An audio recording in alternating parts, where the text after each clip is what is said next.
வணக்கம். நாம எதுக்கு நன்றி சொல்லணும் தெரியுமா? 1. நாம தங்குவதற்கு ஒரு இடம், படுப்பதற்கு ஒரு பாயோ தலவாணியோ இல்ல ஒரு போர்வையோ இருக்குது அப்படின்னா அதுக்கு நாம முதல்ல நன்றி சொல்லணும். 2. அன்னன்னைக்கு சாப்பிட்ற உணவு, அதாவது தடபுடலா விருந்து இல்லைனாலும் பசிக்கு சாப்பிடுவதற்கு உணவு இருக்கா, அதுக்கு நாம நன்றி சொல்லணும்.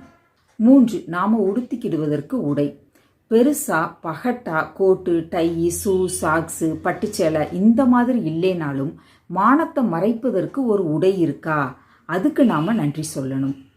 4. நம்மளுடைய மனசு வலிக்கும் பொழுது நம்ம கூடவே ஒருத்தவங்க இருந்து நமக்கு ஆறுதல் வார்த்தை சொல்றாங்களா, அதுக்கு நாம நன்றி சொல்லணும். இந்த மாதிரி நாம சின்ன சின்ன விஷயங்களுக்கு நன்றி சொல்லும் பொழுது பெரிய விஷயங்கள் தானாக நம்மளை வந்து சேரும். நான் சொல்றது சரினா ஒரு லைக் கொடுத்துருங்க. நன்றி.